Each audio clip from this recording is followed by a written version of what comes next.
All right, so last video I did a bolt disassembly on the Weatherby Vanguard. I'm going to do a full disassembly of it now just to bring it down to the bare action, or at least getting it out of the stock and showing you. Nothing super complex, nothing that requires any additional tooling. I'm not going to take the trigger apart, and I'm not going to take anything that doesn't need to be taken apart for general maintenance. So basically we could call this a field stripping. To remove the bolt, you're going to open it up. There's a little thumb lever there. Push that down, retract the bolt out of there. Like I said, I have the full disassembly video on this bolt on my channel there, the video before this, so you can look that up there. Now we're going to put this in a vise and flip it upside down. So with it in the vise, I have it clamped by the barrel, so the stock is free. We're going to remove the stock at this point using a proper fitting Torx head. You're going to loosen those screws up. This is a pretty big Torx head, by the way.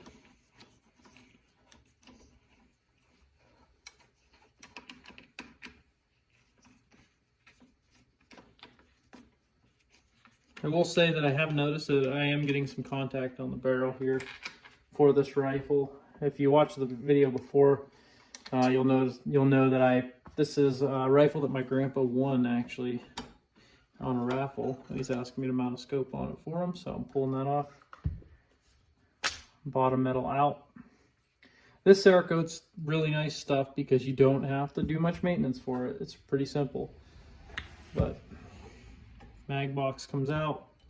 Yeah. Alright, so now we're going to move to the trigger. This is held in by an Allen screw, and it is metric. It's, let me see what size, 3mm hex head. And you're probably wondering, made in Wyoming, why is this metric? Well, Howa actually makes the Weatherby Vanguard Series 4 Weatherby. So that one screw holds that in, trigger pops right out. And if you want to take this out, which we will,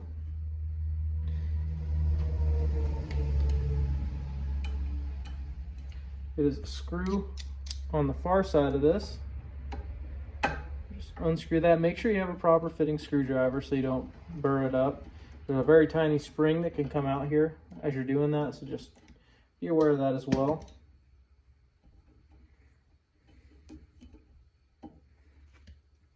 Thought I had it.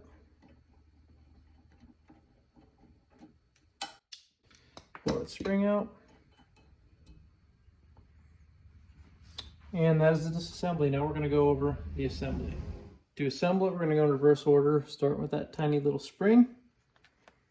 Then you have your bolt stop / bolt release. Push that down, insert that screw that taken out, and have your screwdriver handy because once you get this started, you're going to want to start screwing that in.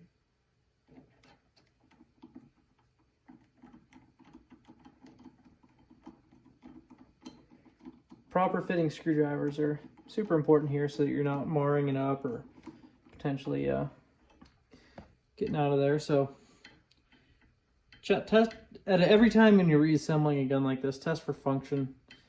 Make sure that that's working out properly. Now, put the trigger on. Once again, super simple. They have that little channel milled there on the bottom of the receiver, and then the metric 3mm Allen head.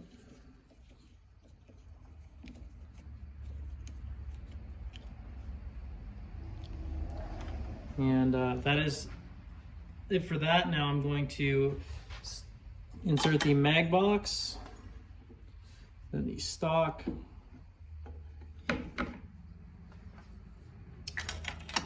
and the bottom metal components.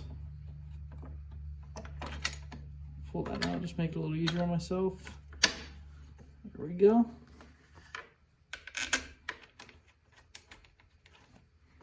And tighten down these screws.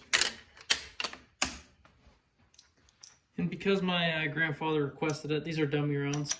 Because he requested it, I'm going to do a function check on it. He was having some issues with a tight fitting chamber. I tend to believe it was his hand loads, but I'm just going to check this for him.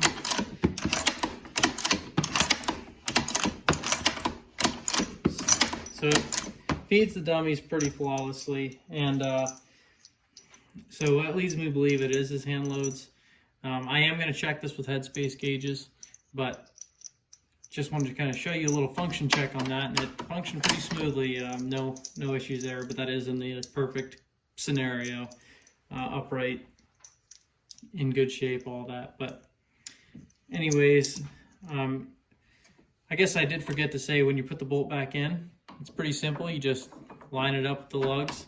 You don't even need to depress that. It'll kind of go in on its own, and you're good to go. If you guys have any questions, leave them in the comments. Thanks.